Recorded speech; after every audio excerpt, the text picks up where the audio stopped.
Man, the Alfonso is such a good cigar. 3 hours of perfection. Just absolutely amazing. Absolutely love a cigar. 3 hours? Are you kidding me? Jared, we've been sitting here for 20 minutes, and you're already almost in your final third of this 9-inch cigar. What can I say? I got a strong draw. Strong draw. Jared, at this rate, you're going to finish a 3-hour cigar in 45 minutes. How are you even enjoying it? I always enjoy my cigars. I just enjoy them faster. It'll be okay, Alex. The whole point of cigars is to slow down, take your time, and enjoy the experience. I take my time very seriously, and so I smoke it very efficiently. Just wait till Oliver gets here. When he sees what you're doing, when Nelson finds out about this, I don't even know what they're gonna say. Just go right ahead. I don't care. You're a lunatic, Jared. No, lunatics made an Aganorsa leaf, Alex. That's like an hour and a half smoke. When do you ever see me smoke something for an hour and a half? Whatever, Jared. It's not a race, though. But if it was, I'd be winning. All right, Jared. Finish your Alfonso in record time. Whatever. Just don't ask me for another cigar. It's fine. If you're still smoking that, by the time I'm done with this, I already have another one lined up. All right. Have fun with your 2 cigars while I finish one. You are tuning in to the Cigar Guys podcast, where aficionados and newcomers alike gather to explore the vast cigar universe. Meet your host, Alexander Gonzalez, Mark Nikolai, his big little brother Zachary Nikolai, and Jared Burrows. So sit back, light up, and let's get the conversation started. Thank you guys for tuning in to another episode of the Cigar Guys podcast. We are here in the studio with, first of all, the usual suspects. Jared Burrows is in the studio. I'm here. You okay there? Yeah. There better not be too much ammonia on the cigar. I don't know. Anyway. No, it tastes great. It does taste good. We're smoking, real quick, the Red Anchor. Hint, hint. We have a couple guests in the studio today that we're going to talk about this cigar and a few others. First of all, we have Adrian from United Cigars is with us. Welcome. How you doing? Very good. Thank you for having us. Absolutely. Good to have you on for the first time. And no stranger to the podcast. This would actually be his third appearance on the podcast. But first in person. True. Yeah. So it's a big step in many ways. Oliver from United Cigars is here as well. Love being here. Thank you guys for opening the doors and sharing the time with us. Absolutely. Thank you for the cigars. We're smoking the Red Anchor, like I said. You guys have a Red Anchor event going on tomorrow at Corona Cigars. So I know that this is going to be, a big highlight of this weekend. So first of all, since you're new, go ahead and give yourself a little introduction, like what you do and how you got into cigars. We got time? Yes, as much time as you need. Go for it. Yeah, so my name is Adrian Acosta. I started enjoying cigars so many moons ago. My dad is a tobacco agronomist engineer, specialized in genetics of tobacco, and comes from a long time ago. He had more than 50 years in the business. And my love for tobacco and cigars started from a long time, my early age. I started enjoying cigars at the age of 19. I started smoking cigars at 15. But as one does. Yeah. So after that, it was so common to smoke cigars. All my college was smoking something else in college. I was smoking cigars. And after that, I was out of the business. I mean, not out of the business, but I was, as a hobby, I was smoking cigars. And then the bug bit me and back to my roots in cigars and tobacco. And then I started working in retail in New York. A great experience there in Nash Sherman, then Ten House, former, right? No more. Yeah. And then after that, I trying to grow my career in the business, and then I opened my brokerage in 2017. And then after that, I've been representing great brands, and one of the great brands is United Cigars. Absolutely. Yeah. Very cool. 2017, the year I graduated high school. Yeah, right. No, I'm serious. That's my graduate. Yeah, I'm that young. Oh, that hurts. Okay, it's gonna be fun. It's okay. Jared's like probably in the middle, so Yeah. he'll be the bridge. So I think that just to add on, I made great projects as well. I love tobacco. I respect tobacco very much, the craftsman. But I still learning every day. In this business, you learn every day. You don't know all the answers. I think it's a learning experience. Even I've asked so many tobacco guys in Honduras, Nicaragua, and Dominican. Like they still growing in knowledge. And that's the beauty. It's so humble to hear it from them, and we just represent them in the best way possible. Very nice, very nice. Now, Oliver, we've known you for quite a bit now. Brief summary, just to recap in case people don't know who you are still. Brief summary. So let me see. Started smoking. Yeah. Started smoking cigars in like 87, 88. Got into the business in 98 when I left Massachusetts. Moved out to Las Vegas, started in 98, worked for a company out there, started on the retail side. Then that turned into really within the first year, because of my educational background and professional background, got into more the marketing side of the business. So went into the office, did the marketing, wholesale, manufacturing. We had about 12 different retail locations, cigarette hostess programs, wholesale, and manufacturing, and then started with United Cigars in 2016. Still a very young company. United Cigars started originally United Cigars started in 1901. The company built that to over 3,000 retail locations. They were just really just an image of America for the cigar side, because not only when they started in 1901, how they built it, but I've seen all these vintage photos, and there was this one, this video that was put together of how like the country evolved. So they're showing like farms and just open land, then settlers coming in, the towns being built, and then at one point there was actually a United Cigar sign that was put in there.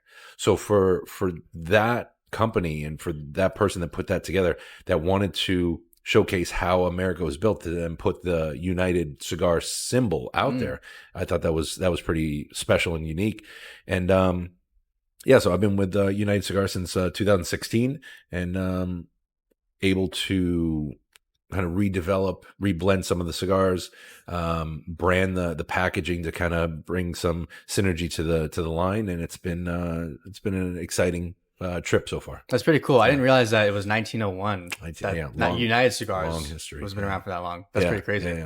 Yeah. It's great to see some, and United Cigars at that time, if you want to talk about swag, they branded almost everything. Yeah. They had catalogs that you could build up points up to, and you could buy anything from pantyhose to razors to silverware. They had spoons and everything with the United logo on it. They had a flying United Cigar Lounge at one point. Okay. I mean, matchbook covers. They had everything. Now he's making it up. Yeah. A flying cigar lounge? Yeah, I'll pull it up while we're talking. Go ahead. A picture, or is it still there on like Google Maps? No, he's gonna build a picture now. Well, it can't be on Google Maps. Google Maps, yeah. Google Maps, no. But picture, yes, at some point. At some point I'll pull it up, but yeah, go ahead. No, this is actually also a special episode because this is going to be our last episode aired for 2024. Amazing. Thank you guys for being here for that. Absolutely. And then, of course, stay tuned for after this. We've got, the New Year episode. We've got our 2-year anniversary shortly after that as well for the Cigar Guys podcast. Very exciting stuff. And let's see the picture here. So I was about to board the plane. And I've seen this. Smoking, I was smoking a cigar before I jumped on. I may have been superimposed. That's really cool. Into it. Yeah. But yeah, flying United Cigar Lounge. That's awesome. That was one of the planes. Then they had a larger one. That one I think is like a 2-seater, so it was not really a lounge, but then they had a larger one as well. So yeah, they branded everything, all these United Cigar stores. So just a long history of United Cigars. Yeah. Branding's definitely changed a little bit. Yeah, a little bit. Yeah, we updated it a little bit. I mean, just the name itself, we wanted it to be more I guess, not necessarily patriotic, but, to kind of symbolize, we kept the shield, which was the United Cigar shield, and then just updated some of the colors and made it a little more united. Makes sense. And the cigar we're smoking, the Red Anchor. I know this is one of your favorites. You like to talk about this one a lot, and it's a really great cigar. First time I'm having this size.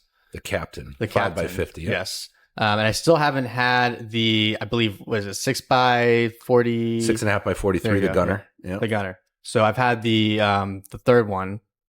The Admiral is the 6 by 52. The Admiral is one that I've had. And the Commodore is the big one, 7 by 55. Okay. Yeah. Haven't ventured that far yet. Yeah.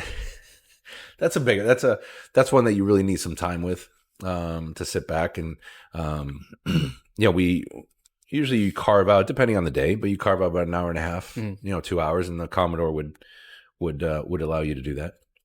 Absolutely. So tell us, first of all, a little bit of the backstory behind Red Anchor. Yeah. So Red Anchor is, another one with long history. First cigar to have a cigar band on it. Dates back to 1772 from Delft, Holland. Wow. Which is part of the reason we wanted to work with the Kellner family on this line. So Henke Kellner, the father that everybody knows, family roots in Holland. We wanted to work with the Kellner family to pay respect to them. So sitting down with Hendrik Kellner working on this blend, we wanted something that I think for my palate, I really enjoy cigars that are, I guess, approachable, softer on the palate, but not mild. I want something with flavor that will keep me interested, keep me engaged. So we blended this cigar based off of that. So on the palate, on the draw, very smooth, lights up a little sweet, and then starts to get a little more of that pepper and baker spice. And then as the cigar progresses and you get more of the stronger notes, and the retrohale is just a beautiful spice. Yeah, it's actually a good description, especially in the beginning. It's sweet and spicy at the same time. Definitely not mild at all, a little medium body with some good spice on there. I really enjoy the flavor of Red Anchor very much. And what is the blend for this cigar? So you have an Ecuadorian Habano 2000 wrapper. We use tobaccos from the Kellner farms in Monte Plata, in the Dominican. And then on the filler, you have San Vicente Ligero. We use a little bit of PA broadleaf. There's some Criollo 98. I said San Vicente. San Vicente. Yeah. So a nice balance where you're going to have, those Dominican notes that we're familiar with, kind of ramped up a little bit with the broadleaf to give it that depth, that body, a little bit of that sweetness.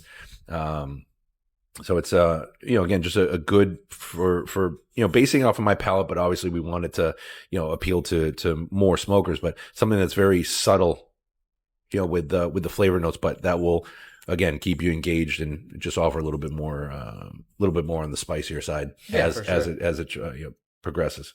I think I retrohale a lot, me personally, so I'm getting a lot of flavor. I could see how it might be more muted to someone that doesn't retrohale as much. Right. Yeah. Right. Well, I think that, the beauty of cigars is, some people are afraid to retro because they think they're inhaling it. But retrohaling is just passing it through the nose. And when you sit down and, during, these, well, maybe not so much in Florida, but during flu season, right, on the, on the East Coast, when you get sick and you're congested a little bit, you can't taste what you're eating as much because most of the sensories are through the nose. So if you're able to retrohale, you're able to experience more through the cigar than just on the palate. The tongue, obviously, you'll be able to taste more of the bitterness through the center. But when you retro, that's where the cigar just opens up. No, but for me, it has a very nice long finish. It does, yeah. Yeah, it does. It's very enjoyable. So, I mean, great history too. Again, like, what did you say, 1772. 1772. So the 250th anniversary. Oh, thanks. It is on there, yeah. It is on there. Very small writing. But yeah, and it's on the box. Since 1772 was when it first started, and we picked the line back up really just a few years ago and started to developed the concept of it, it was probably now about at least 5 years ago. Okay, Started to develop the concept, and then when we were repackaging the Firecracker and expanding the line on Firecracker, you may notice that on that label there is a red anchor behind the eagle that has the shield. So we kind of incorporated that first. That was the first introduction to kind of put it out there, and then led into the red anchor release in 2022. Oh yeah, 2022 would be the 250th anniversary. Very nice. And the Firecracker, for those that don't know, those are your short, quick smoked cigars. And you started out with, I'm guessing, the United Firecracker. It wasn't a collaboration yet with other brands like you do now. Correct. Yeah, Firecracker. So that started in 2006 and kind of released to the market in 2007, really as a shop exclusive first for Two Guys Smoke Shop. And then that led into collaborations in 2010. And it was the first cigar that had the fuse on it. Yeah. Which really didn't make sense, right, to add the extra tobacco, but it made sense for that practical. Cigar. It's cosmetic. It's cosmetic, right? It's a Firecracker, so we needed the fuse on it. And then we started the collaborations. 2016 was really the year that we started the collaborations to be a yearly release. So that first year was with LFD. Then we went to Romocraft, and then since we've progressed, this year was the Lunatic Firecracker. Yeah. So it's fun working with the different manufacturers on it. It's a good representation of their blends for that particular limited that we're putting out. It's their packaging, their everything. So it's a good collaboration to bring awareness to their lines, but also to the Firecracker. No, of course, yeah. I know we did a video, I think last year. We had the Firecracker, and I think it was me that did it. And we took the pen out. No. The fuse, basically. We took the fuse. Tobacco, yeah. And it was kind of like a joking skit. So we started lighting the fuse, and we were like, confused, like what's going on. But so we had a little fun video with that. Yeah. But also a great cigar. I know that you guys kind of brand it around like a great 4th of July cigar. Firecracker, obviously. Quick, short smoke if you need to get out, from all the chaos that's going on and just take a little break. Yeah. No, we've been lucky that the consumer base, the cigar smokers, have embraced that cigar as the cigar to celebrate the 4th of July for our independence, which is fitting. I mean, it's a Firecracker, right? So we all United Cigars, right? It just kind of all fits with the patriotic theme, the fireworks. So it just fits. It's about a half hour, 45-minute smoke. Maybe not for Jared here. No, definitely not. Might be a 10-minute smoke. He's a quick smoker. But I made that one cigar last Friday last an hour. I mean, that was impressive. Thank you. Yeah. It was impressive actually to see. So we'll talk about that too. We when we first met Oliver in person, we joined him at the Corona Cigar event, the kind of launch of the second edition of the 25th anniversary Corona Byron. Byron, correct. So we smoked that cigar. Jared so much enjoyed it that he took an hour and a half to smoke it instead of his usual 45 minutes. Very great cigar too. So we could talk a little bit about that as well, since that's very, current news and stuff. Yeah, that was, so in 2021, right? I think we did 2020. We announced the release, and we may have had it. And then 2021, we celebrated Corona's 25th anniversary. When Nelson Alfonso was putting this together with Corona Cigars, we had sampled it, and Jeff and Tanya and the Corona team enjoyed it so much, they asked us if we could continue this, even though their 25th was celebrated in 2021. Right? Is that 2021. They said, could we continue this as a 25th anniversary celebration?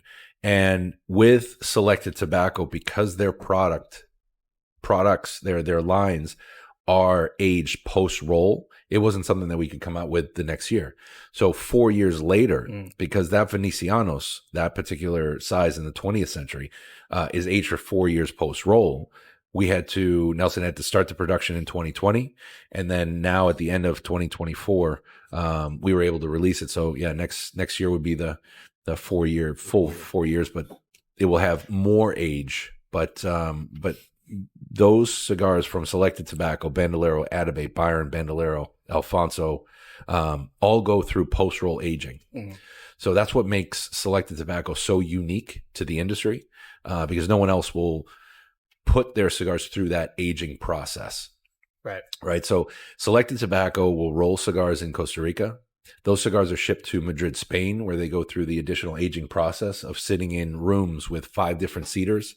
He'll use Cuban, Spanish, Mexican, Brazilian, Lebanese cedars, and then lowering humidity down to 40%, then back up to plus 70, so that the cigar is able to purge any other impurities, but also breathe in all the different cedar notes. So that Byron Venecianos with a dark wrapper. So it's a unique blend. It's not the regular Venecianos. It's a blend between the 19th and 20th centuries of Byron with a darker Ecuadorian wrapper. That cigar was rolled in 2020. Then it went through the aging process of lowering humidity, raising humidity, the different cedars. And then now 4 years later, we were able to release it to market. So the second edition is available at all Corona Cigar locations and coronacigars.com. That's pretty crazy. So are they going to keep doing the 25th anniversary? Do you think they're going to change the year maybe? So they'll have one for like the 30th?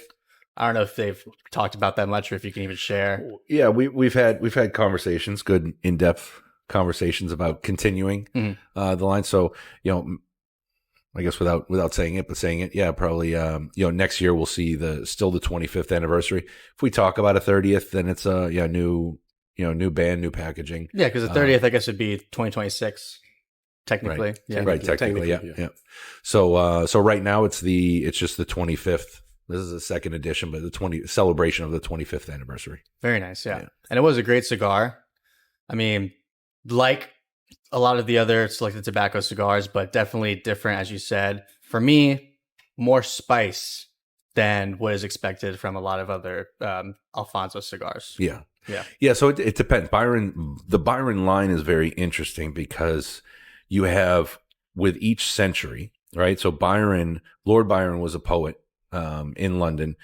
And in 1850, Nelson Alfonso's family named the cigar line after the poet, Lord Byron. So you have the 19th century of when the cigar first came out. Then you have the 20th century and the 21st. This particular edition is a blend between the two. So you say more spice. So it uses part of the 19th century, which uses Nicaraguan ligeros. So a little more of that spice on the palate, but also Peruvian and Dominican, which is more consistent with the 20th century. But the Byron line, you have not only 3 different blends for the 19th, 20th, and 21st century, but you also have different agings on each size that's available in each century. So on the 19th century, you have the Petit Poema that has 4 years of age, the Poema 3 years of post-roll age, and the Grand Poema has 5 years of post-roll age, and then the Epique Poema has 4 years of post-roll age.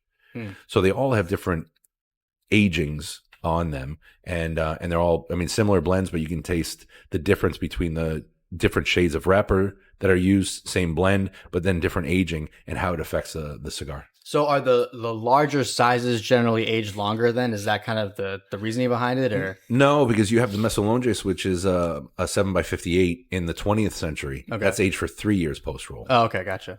All of the 21st century, which most use the what I call the Atabey wrapper. It's a Ecuadorian shade-grown wrapper on the 21st century. Those are all aged 4 years. Okay, so it's more based on the blend and what his preference is for that, maybe. Yeah, it's more Nelson's preference. Yeah, okay. It's just kind of what he's an artist. Yeah, right. First, but has become an incredible blender of cigars, and to incorporate that aging process to be unique in the industry. It's different. It's very similar to we're drinking a Casa Noble Añejo now. The more time it spends in that barrel, the better the spirit is, or the better the wine is. It's the same with cigars. The more time it spends aging in those rooms with that process is what distinguishes his lines from anyone else. Absolutely. And I know we were talking about this last weekend. It's such a unique aging process that no one else is doing it. And you can tell when you try any of the cigars from Selected Tobacco, the difference in flavor and just the overall experience is unique compared to anything else that you've had. I mean, I compare a lot of them to kind of Cuban cigars in terms of like flavor profile, but even then, they're still so different. It's so unique. Yeah. I think the whole mastermind behind is Nelson on the select tobacco aspect, but I think the uniqueness of his cigars is without a doubt his process on the aging. Yes, pre-selecting the leaves, the raw leaf, and then that goes to Spain, and then he do the process over there, and then come back to Costa Rica to grow the cigars, and then the cigars go back to Spain to sleep for 3, 4, 5 years. I never heard that before. It's not such thing. In regular manufacturing, we picked old tobacco leaves and we create a blend, and we pick that blend. We produce the cigars. The cigars being aged for 90 days, 120 days. I always said maybe 6 months, 8 months sometimes that I heard, and those cigars are ready to ship. This process, extending process on select tobacco, is what I call the magic on any Atabey, on any Byron Alfonso's, and also in Bandoleros as well. Yeah, yeah, and it's like we see it as consumers of everything, and we look for different. If we just talk about scotches, and I'm more of a tequila guy, but when you look at, because I just looked over here at this is that's a Kirkland 12-year, but still very, but still very good. It actually is surprisingly good. It's Alex's daily, so. Yeah. So, but I like they have a good tequila as well. But I just say this because when you look at the bottle on the label, it's so important for even Belvini's behind it. It's so important for them to talk about the cask that's used, the sherry cask. The wood is so important, the oak. It's so important for them to talk about the woods that are used. That's why Nelson Alfonso says that the aging rooms are so important to him, to use those different cedars, that the cigars take on a different profile. They also they cleanse themselves by reducing humidity and raising humidity. That's the same with, bourbons and scotches. When they sit in the sherry casks, or, for a certain amount of years, that's where you have elevated prices already. Macallan will do the same with a 12, 15, 20 plus, whatever. It's very important for the amount of time that's spent in those casks. It softens the spirit on the palate, but then all the notes are more pronounced, that you're able to taste them as opposed to just the heat. That's the same with the cigars. Yeah, and he uses, what is it, 4 or 5 different cedars? Yep, 5 different cedars: Cuban, Spanish, Mexican, Brazilian, Lebanese. But then also for Alfonso Añejo, Alfonso Grand Selection, and the Byron 1850, he took it a step further, and the Atabey Black, he took it a step further, where he started to use French oak At the last year, right? At the last years of aging. Okay, gotcha. So he's not only an artist, obviously a scientist. You can figure this out. Right. He just has an amazing palate. There are only a few people in the industry that really have this amazing ability to distinguish the different tobaccos really, properly, right? There's some great blenders out there, but Nelson just takes it a step further. I think, when we talk about legends in the industry, Henke Kellner is definitely one of them. So, that's been passed down and just embedded into the children, Hendrik and now Klaus, who started his own factory. But to be able to work with Hendrik on this blend and to have Henke come in and, give his advice as well for the Red Anchor, was an incredible opportunity. And it's just made, what I believe, just an incredible cigar. I love smoking the Red Anchor. Yeah, the Red Anchor has Hendrik on this part. I was talking to Oliver about this, that majority of brands or manufacturer, they trying to, when they make a blend, they trying to highlight a specific tobacco, either a nice wrapper or some special tobacco in the fillers. But Hendrix hit it right out of the park when he highlighted every single tobacco here, because you feel it. You feel the little intensity on the broadleaf, but you also feel the sweetness from all the tobaccos, and you feel the finesse, the cedar. I mean, it's really interesting what the outcome, and he's really particular when we come to blending. His wait time is he's for a reason. He's really long for a reason. So we're really proud of that too. No, absolutely. And yeah, I mean, it's a lot of flavors that are meshing together with this cigar specifically. And I could see what you're saying. Like, you get the intensity from the broadleaf, let's say, but you also get some sweetness here and there, and you get even a little bit of like saltiness, but it all blends together to, produce a great experience with the Red Anchor. Yeah, there is a little bit of saltiness. I'm glad you said that. So it kind of opens the, you start to salivate a little bit. So it's not dry on the palate. It offers so much. And to me, the complexity is very special with this cigar. So if you're, sometimes if you're, nothing against fast smokers, but if you're a fast smoker or you have people that just, they're just smoking because they want the reaction right away, you may not get that. So your palate, and this isn't to be, to put anybody down, but your palate just may not be ready for it. They're not only Red Anchor, but there are certain cigars out there, even to Atabey. There are some smokers that will smoke the Atabey and say, it's too mild. I can't smoke it. I want something with more punch. Yeah. Atabey is actually a medium plus bodied cigar. When you're able to smoke it, enjoy it, not rush it. There are certain smoking styles that allow you to enjoy a cigar differently, but also there are certain smokers that are able to pick out different notes or different strength levels based on the way they smoke it.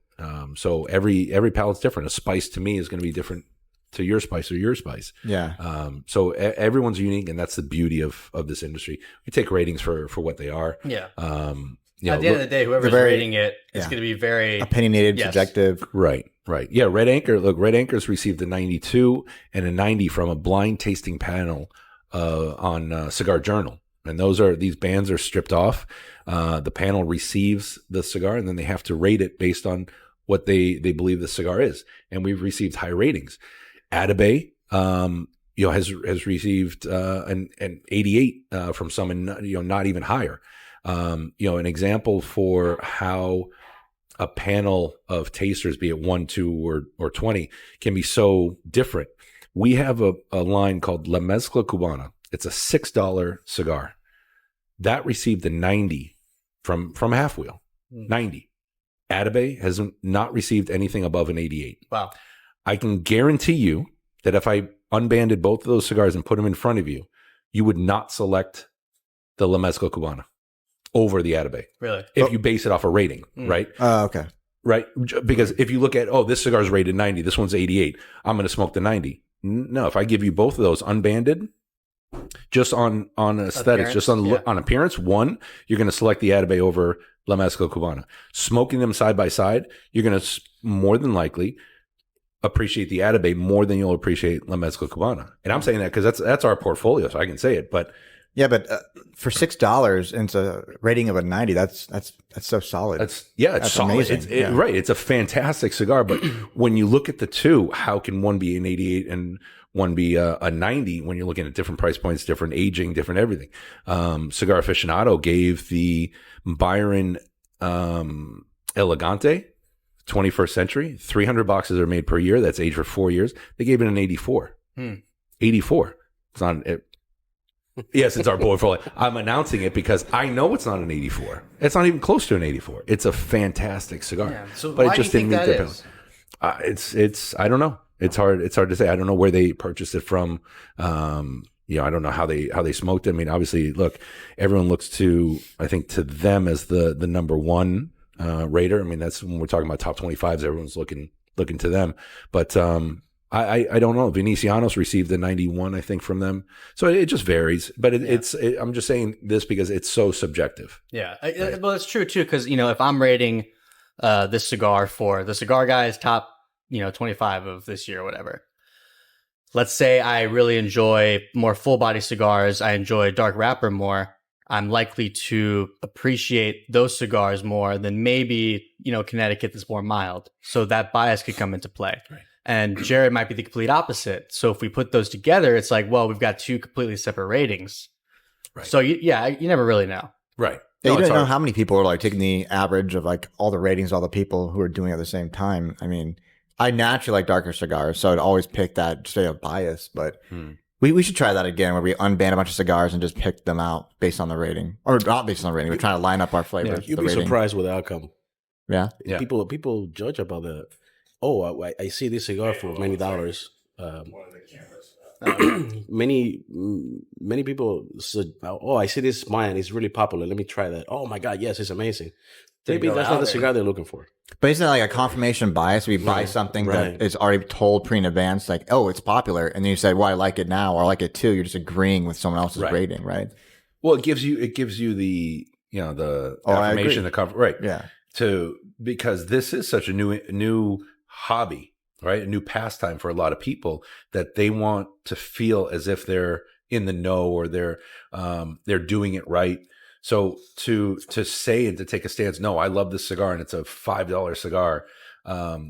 Sometimes that's a challenge for people in a lounge to say, oh no, this is what I smoke, when they're in a community that may smoke maybe a higher end cigar. So, there's a beauty with that, but there's also, some damage that can happen in some respect because they want to smoke what, others are smoking. Now they all share and they say, hey, this is a great cigar, you should smoke it. So that kind of helps us too, because I know I'm confident and I'm comfortable saying that the Byron Elegante receives an 84 from a popular magazine, because I know that it's not an 84. It's a fantastic cigar. The Byron 1850, I think, from another, from one, it received a 90, from another one, it received an 82. It's just not an 82 cigar. It just didn't meet their palate, and they focused on the fact that it had a lot of oakiness to it.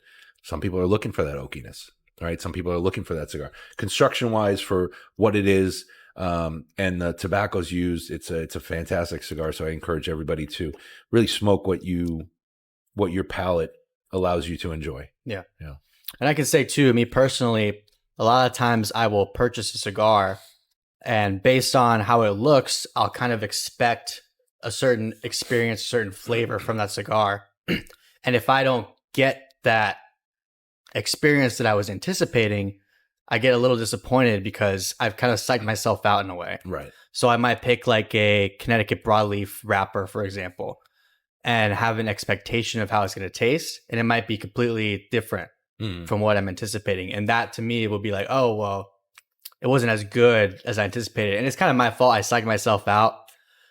So that could be part of it too, is like, hey, well, it's not matching my desired flavor profile or my desired experience that I wanted. And therefore, subjectively, it makes it a lower score, so to say. Going back on the Red Anchor, if you're looking for like rare tobaccos, he has rare tobaccos. He has a rare tobacco from a special zone that is not known commercial-wise to produce beautiful leaves. Monte Plata, yeah. He has a beautiful Habano 2000, really well cared. He has other tobaccos. San Vicente. You do the research, and you will know. You put two and two together about San Vicente seeds variety. So, premium Red Anchor has a great flavors, has a great complexity. If we put ourselves in the connoisseur and type of thing, those tobaccos are class A. And it's being aged for a purpose. And I think the Red Anchor hit it out of the park because it's such a unique medium to full strength. But if you retro, you will say, oh my God, this is so floral. But at the same time, it fits you. You know what I mean? Like, wow. Back again, and to end that note with my personal opinion about Red Anchor, I feel so identified with Red Anchor. Because it's a cigar with a purpose. Mm-hmm. It's not a cigar to another dropout of any brand. It's a cigar with a purpose. From the ring, from what we talked about based on the Firecracker, you see the Red Anchor. So we're trying to build it that way so people can identify with the story, the tobacco, and the good experience. So it's simple. Try our cigars. It's a sell quote. It's okay. Try our cigar so you can judge it by yourself, and not judge it basically what you smoke. Just think about it in the construction, the reaction, the stimulation in the cigar, and find a perfect time to enjoy this Red Anchor. Absolutely, yeah. I would say I really like this so much so far. I mean, the flavor has really maintained itself throughout. I'm almost halfway. I'm really trying to take my time. But I really love it so far. So, well, yeah, because if he, was just casually smoking, he'd probably be done already. So,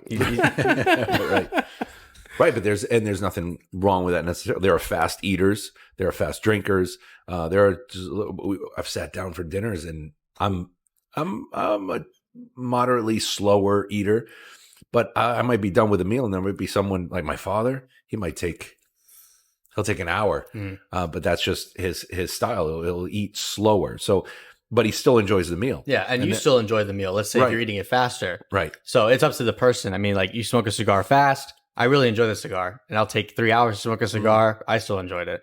So yeah, I mean, it really is preference based on who's smoking it. No, 100%. I sat down with Will from Matador Cigars the first time I sat with him, and he smoked the Atabey Brujos, which is the Robusto. And he's a fast smoker like you. And he smoked it within a half an hour. And I'm watching him. We're just conversing.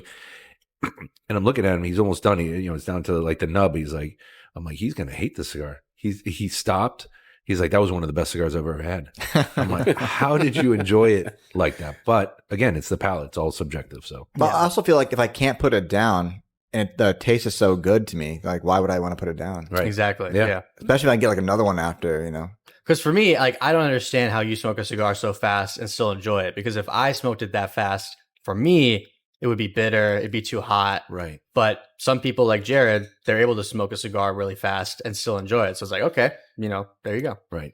And like you said too earlier, the Atabey itself is not mild in strength. It's more medium plus maybe.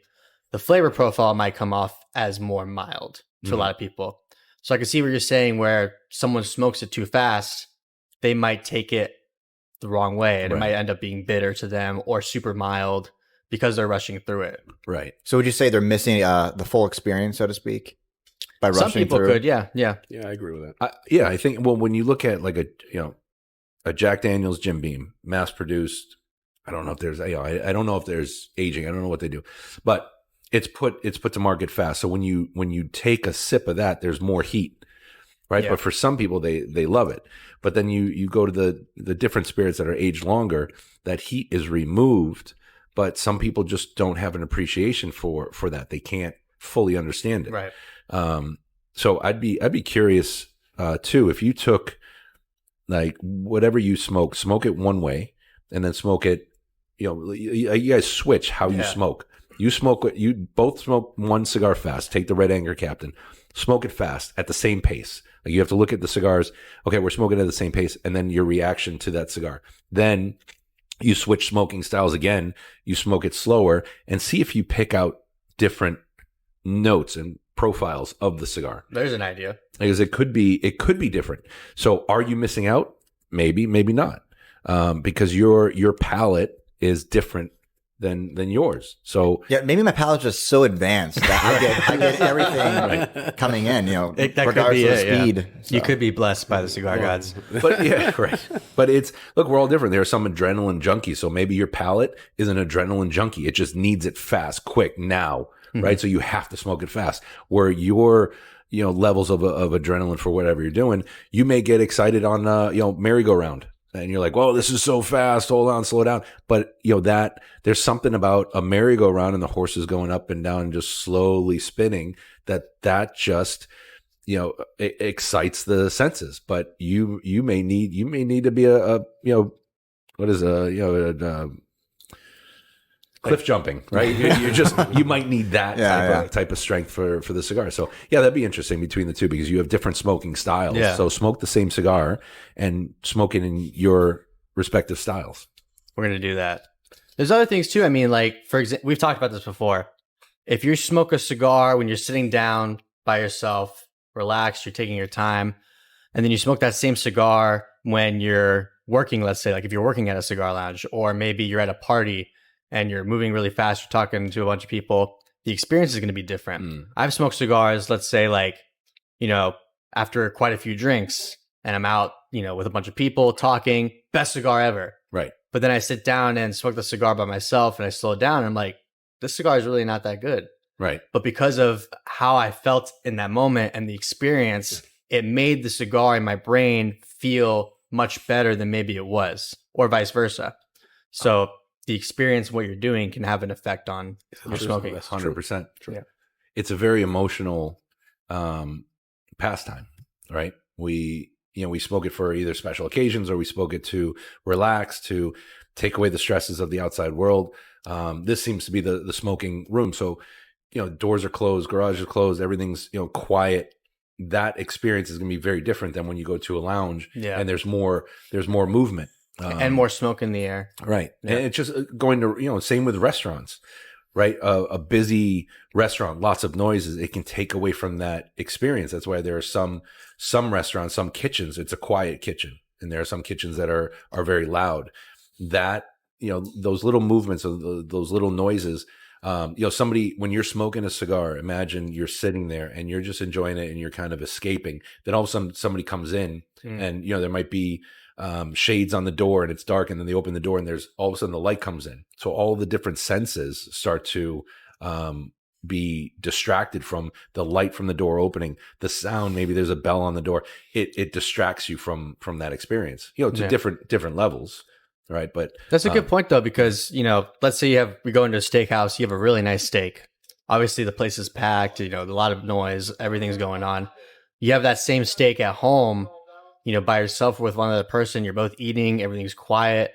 You might enjoy that steak more because you're more focused on it as opposed to being distracted by everything else that's going on. Yeah. You have a deeper appreciation for like the open kitchen. You can see the chef preparing the meal. It becomes more intimate. As opposed to you making the steak here. It might be a great steak and you're enjoying family or friends, but it is a different experience. We used to have customers come in when I was on the retail side. Customers would come in, they'd bring in a box and they would ask, it was a Cuban box, and they would ask, is this real? So at the beginning, okay, well, I'm trying to do the best I can for them with my knowledge, with my experience. I would say, okay, well, this is this. I don't think it's real. And some would get mad. Yeah. I'm like, well, you asked for my opinion. They're like, well, I smoked it and I bought it on a beach in Mexico, or my brother's cousin's second sister has somebody that works in the factory. So afterwards, I started to realize, okay, well, let me just ask them a question first. Well, where did you buy it? Where did you smoke it? And, I was on the beach. It was the best cigar I've ever had. Then just take it for that. Yeah. If you spent $100 on a box of, Cubans, and it was the best experience you had and you enjoy that cigar, then just take it for what it is. Yeah. Now, if you did some work for somebody and somebody, remodeled, their kitchen and they're paying you, here's some cash and here's a box of cigars. It's worth $1,000. It's fantastic. Well, now they're ripping you off. Now I want you to know that, no, the value isn't there. But if your experience was sitting on a beach or like you were talking about with friends and it was the best cigar you had, then it's the best cigar you had. Yeah. Right. So the environment plays such a key role in that cigar smoking experience. And I've had an experience before where someone gave me a Cuban cigar and they told me up front, they said, hey, someone brought these in. They're fake Cubans, but they didn't want them. Like, would you want to smoke it? I'm like, sure. And the cigar itself looked fine. It looked great wrapper, everything like that. And I smoked it. And it was a really good cigar. Even knowing that it wasn't an authentic Cuban, I still really enjoyed it. Right. But I can see what you're saying about, hey, these, really nice cigars that you brought in, they're not real Cubans. And that can be an instant like, oh, well, it's a turnoff now. Now I don't want to smoke it. Or, oh, now I smoke it and it doesn't taste as good. Right. Yeah, because there are some, again, not to just focus on Cubans, but there are Cuban cigars that are official. Then there are Cubans that are unofficial, and then there are Cubans that are fake, right? So if you happen to be in a foreign country and you purchase a box at a discounted price, and like if you're in Cuba, more than likely the box you purchased is just, it could be unofficial, right? But it's more than likely still Cuban tobacco. So if you enjoy it, great, and if it's a good cigar, great. If it was what you wanted and you feel like the value is there, then good for you. Just enjoy the cigar. In the end, just enjoy the cigar and the experience. Yeah, exactly. And a lot of people don't realize that, like you said, a lot of the Cuban cigars you can purchase in Cuba are fake Cubans. Unofficial. Unofficial. Right. But they could be real Cuban tobacco. Right. It just wasn't, the Cohiba that you could buy from an authorized retailer. Right, because that guy on the street isn't importing Dominican, Nicaraguan, Honduran tobaccos to roll the cigar in Cuba to then sell you an unofficial cigar. It's more than likely scraps from the the factory, or maybe they had family farm, or they have tobacco that they had access to, but it's from the island. It's more than likely from Cuba. So I mean, there are some that are our table scraps and floor sweepings. So that's not the best quality. But again, if you enjoy it, good for you. And I do understand what you're saying too. If you paid, let's say Bahique prices for the cigar and it's not actually a Bahique, that's not a good thing. Right.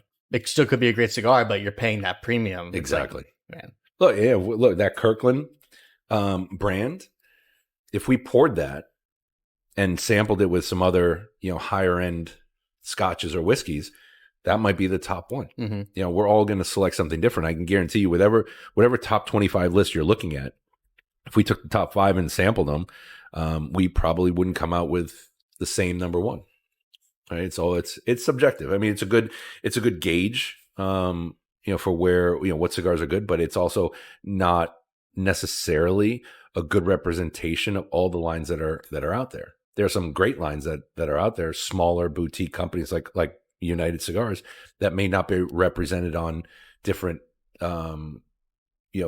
scales, different top 25s, because we just haven't been looked at. Mm-hmm. Not only us, but they're the great lines out there that should be smoked, should be celebrated, but aren't.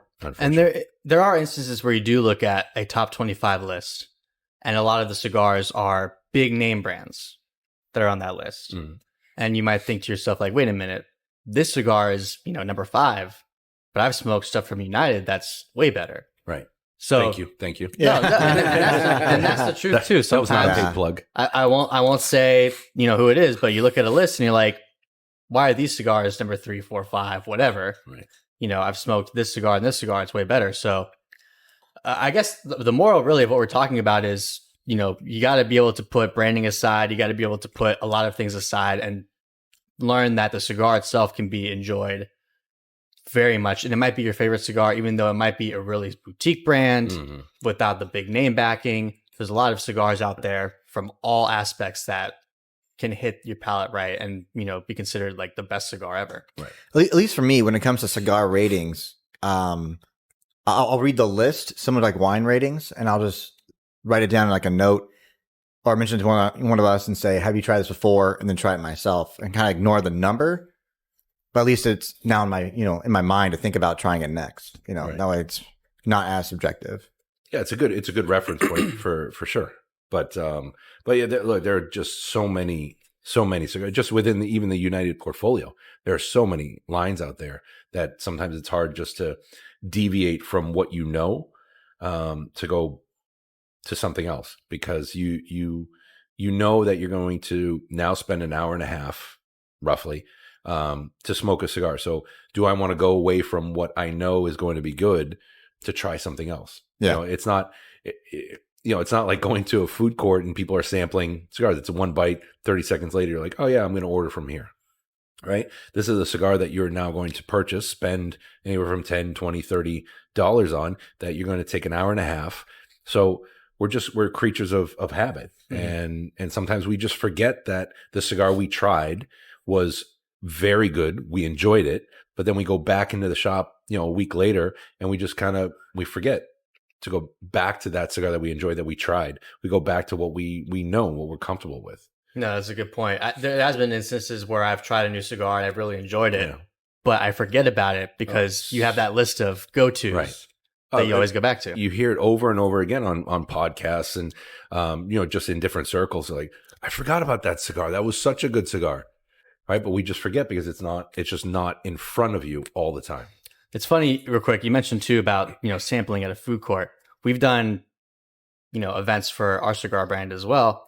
And certain people would come up to me, people that weren't really cigar smokers, and they would say, what you should do? You should have like this cigar as like a cigarillo to give out as a sample so people could try it before buying. Right. And of course, I go, well, it's not going to taste anywhere near the same because it's a completely different size and all that. But people, you can't blend that the same. Right? You can't really have a sample of a full size cigar. It's just not possible. Right. No, it's hard. Like we have, so our event only for Red Anchor is called the Cooper, and that's a 4.5 by 43. It's a good representation of the line, but when you go to a Robusto, a Toro, or the Commodore with a 55 ring gauge, they're all going to have their uniqueness to them. But what we try to do with like a smaller size is just have people understand that, okay, the construction's good, the tobacco's good. This is what it could taste like, and it's not garbage. It's a very nice cigar. So now I want to try something else. But yeah, to have a cigarillo, it's at least in that case, that's still a full size cigar, right? So it could be very similar. Right. But no, if you had a cigarillo as like a sample, right. it tastes nothing like it. No, it'd probably still be good, but you can't go from that to a full size cigar and then say, oh yeah, this is like exactly the same. It's a great analogy what you said about the steakhouse. Yeah. Like, oh no, I want to buy this, but I want to try it next week or tomorrow. Yeah, that's on having a cigar, right? right. Yeah, because there are some lines that you buy the box, and we all know as consumers, and sometimes retailers then translate that to the consumer. Hey, sit on this cigar, let it rest for a year. It's really good, or that needs time. It's really good. So the analogy was, well, I've never been to a steakhouse that makes a steak, brings it to my seat, my table, in a to-go box and say, hey, don't eat this now, but in 2 days after it's been in the fridge, it's going to be phenomenal. Yeah, right? It's like eating a pizza and you say, well, I actually prefer this pizza the next day. Right, right. It's not the same. So with like Red Anchor, it's a minimum of 90 days that it does rest before it's boxed up and then shipped out. But that analogy was more to the point of selected tobacco, where that's gone through an aging process. Bandolero's 1 to 2 years post roll. Yeah, you've done the work already. Yeah, it's already been done. Once it hits the shelf, it's ready to go. Yeah, and we've been conversations that we've had. A lot of people will say like, oh, I prefer to age all my cigars, so that way they have a year or two of age on them. They taste much better. But like with a lot of cigars from United, especially selected tobacco, it's already gone through that aging to ensure that when it does hit the shelf, it's ready to go. It's not like, the guy that goes to an event and rolls cigars right there. Those you might need to let rest for at least a few weeks or a couple months. But the cigars have gone through the process already to rest and age properly. So that way, when you buy it off the shelf, it's ready to go. It's at the optimal, arguably, it's in the position where it's ready to smoke. Correct. And it might not get better if you age it for, years longer. It could, but it's ready to go and it's ready to smoke. Yeah. And I would say at some of our industry shows, sometimes because, if we're in Las Vegas, we have to ship, as manufacturers, you have to ship product out there weeks in advance. So we put them in totes, and there's packs in there to keep them humidified. But you're in the desert; it's in a warehouse, middle of July. So sometimes we'll say, all right, well, give this, bring it back, let it sit for a little bit, acclimate. But sometimes they're good. Right. Then and that has more to do with the humidity too. Right. Make sure that it's not fluctuating a lot. Right. Yeah. Right. Yeah, because it's going from a plane to a warehouse. So it needs some time to rest. But yeah, typically, our cigars, we want to make sure that they're ready to smoke once they hit the shelf. Aging obviously, can help, but they don't need additional time to remove ammonias or anything else that would affect the experience. Yeah, absolutely. And we can branch out a little bit too, so to some other United cigar lines if you wish. United Cigars is a huge portfolio of different brands under one umbrella, so to say, ranging anywhere from price. So it's not just the $30 to $50 selected tobacco. You've also got a lot of stuff that's more arguably budget friendly. Right. It's still really good. We've had the Baya, we've had anything from Bandoleros, Yaya to, but there's so many. Yeah. When you're looking at price points, we have everything. Our Desperado is $1.50. Even the United Pencil, which is a long cigarillo, that's a $2 price point. Those are very interesting. Yeah, when you're looking for something that's going to last you 10, 15 minutes, and that's the time you have, that cigarillo is phenomenal. United is all budget friendly as well. Great tobacco, but we want to make it approachable. It's sub 10. La Giana sub 10. Firecrackers are $6.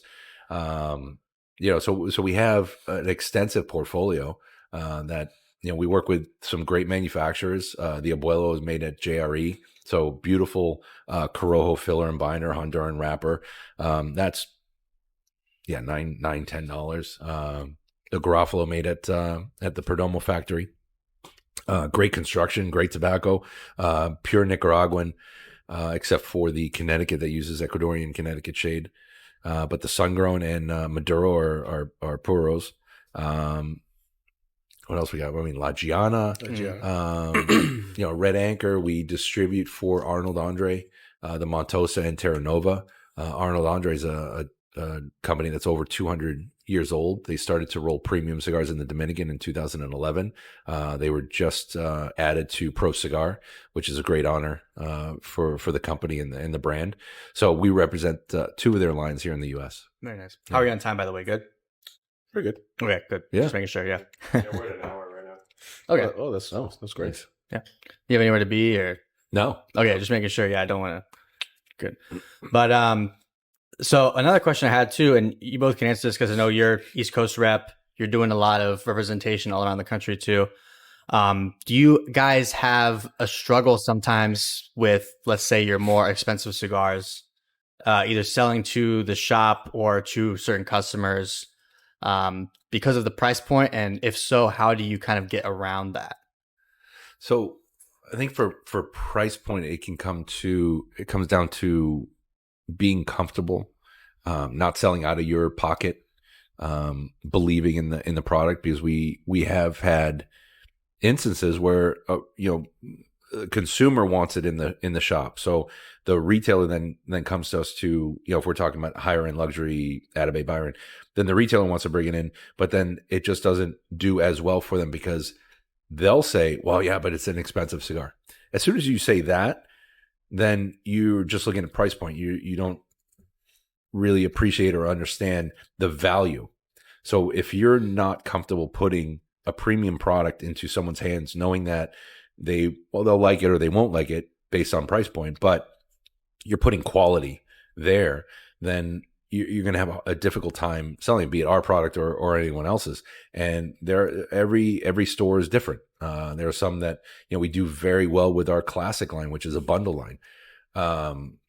We have accounts that are doing thousands and thousands of dollars just in the bundle because that's their market. That's what they've created and catered to.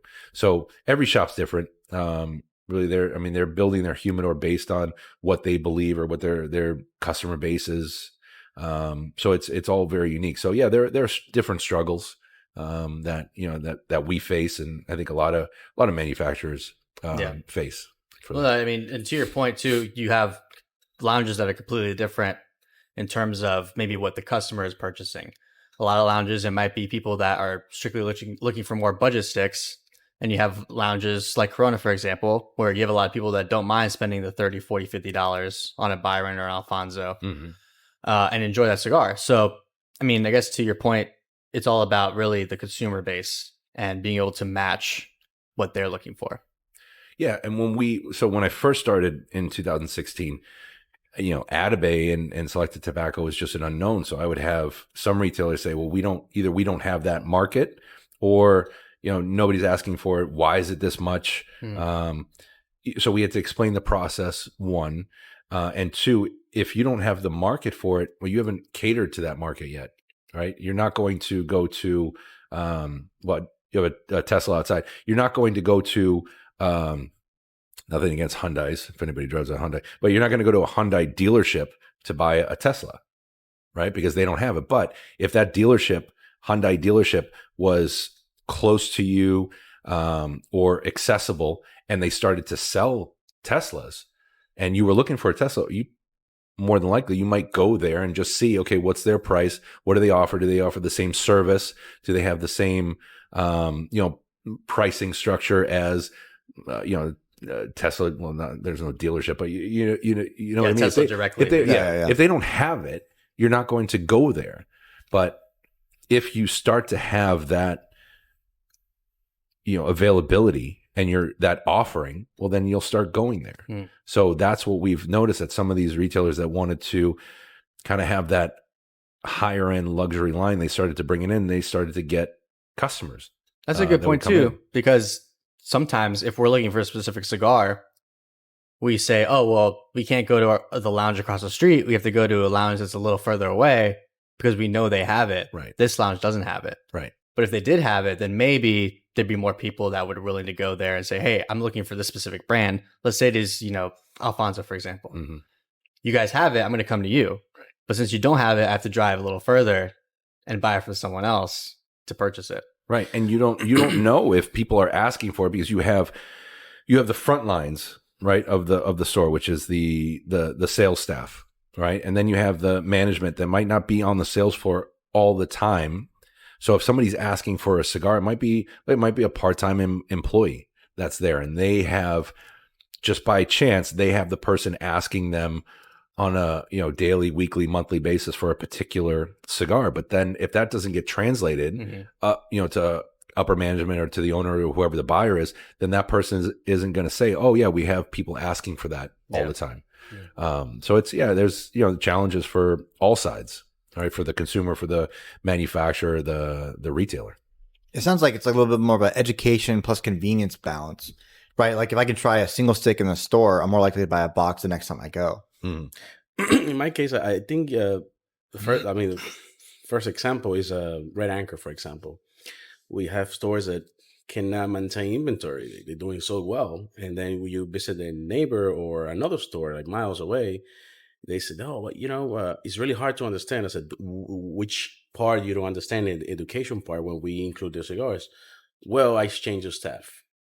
And that tell you right away, okay, so we need to re-educate your staff to be able to transmit the story behind and the complexity, give you cigars to try. So I think it's a constant education and being your face.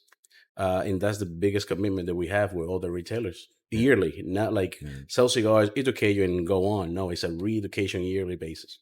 Yeah, this is like, I really like going to cigar events because I get to try different cigars from different brands all the time. And so if I don't ever, like I said before, if I never get to try any of them, how do I ever know to buy them? Yeah. Because I mean, you can buy anything online, but I don't want to buy a whole box or even a few if I've never had one before. It's like a risk. That's a good point though. And then you go to events like where Oliver's there, where he can tell you about the cigars and kind of give you the assurance that it is a good cigar.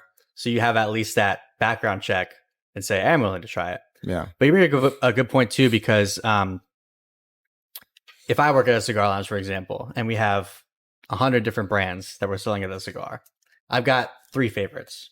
And then you come in and you say, oh, I'm looking for a good medium body cigar. I think of like 2 things right away, and I exclude the 50 other brands that might have a great medium body cigar that you're looking for. That's correct. Just because I'm not familiar with it. It's maybe not my favorite and I haven't tried enough of it.